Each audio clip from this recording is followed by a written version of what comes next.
What is net worth and what should a person's net worth be? Net worth is the value of one's assets minus the total of all liabilities.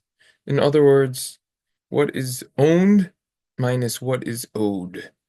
An asset is something that is useful or of value.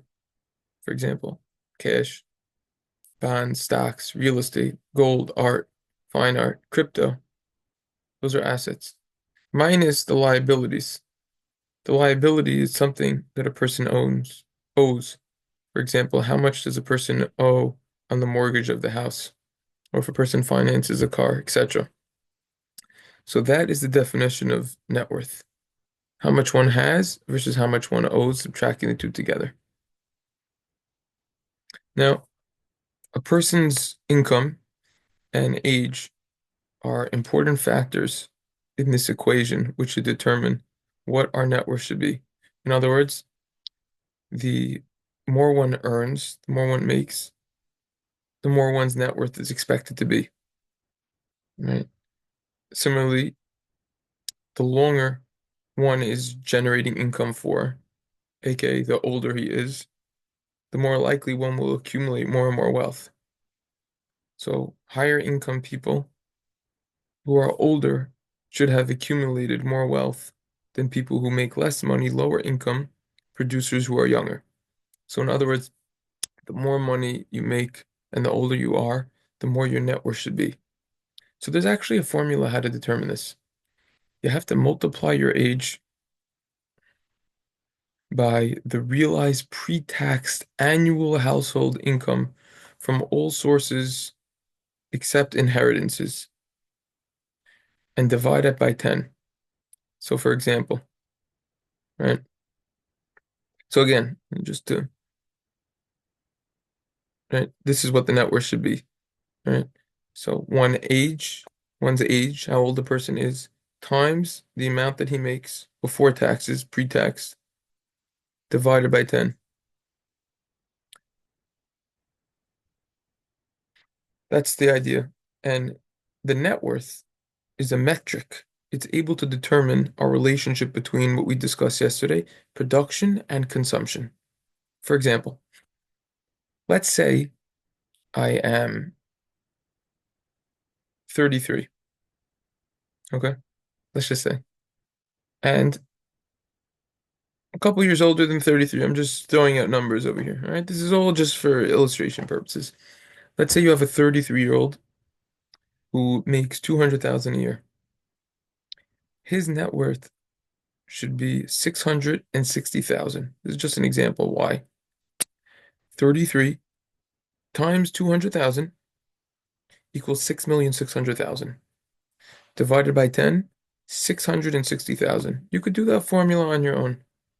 That is what a person's net worth, what it is and how to determine it.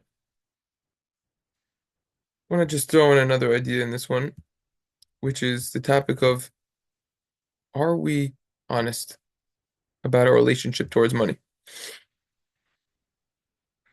Most of what we think about money is influenced by the way we were brought up in our surroundings. Someone who grew up poor is more inclined to believe that his financial future will remain under such circumstances. But maybe someone decides he's going to make it his goal to generate as much wealth as possible. So he's never going to grow up in those conditions again. In other words, he's influenced because of how he brought up. But many people have false beliefs about money, which are going to prevent them from becoming wealthy because of their false beliefs. Now, a lot of people actually lie about money. People are just not honest with themselves or other people, and they're going to say, I'm not interested in money. But deep down, they really are. And for most people, it affects them. Today, money is a form of survival. 1,000 years ago, you didn't need money to survive. Hunters could hunt for food, and they gather what they need to survive. They would live in caves, tents.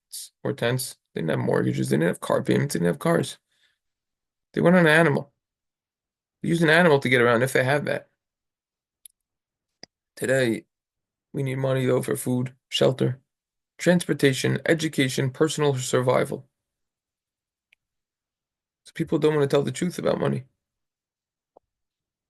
that it's essential for survival. They say lies. Why do they do that? In most cases, they just can't handle the truth. That's why they go to a job, they go to work at a job that they hate, and they say, I'm not interested in money. But meanwhile, they resent people who have a lot of money. You're going to say, I don't care about money. But every single week, they try to do the lottery to win millions of dollars. They're going to say, I'm not interested in money. Then they're going to sue people in court. They're going to say, I'm not interested in money. They're going to marry someone for money. I'm not interested, but they're going to demand that their kids get a good grades in school, not because they want their children to learn for the sake of education, because they want their kids to get a high-paying job. So we have to be honest with ourselves and this relationship that we have. In the next session, we're going to discuss a much longer topic and very fundamental, which is charity. I've got a lot to say on that. This itself, the truth is, there's many books just on this. It's very, very, very important. That's going to be the next time.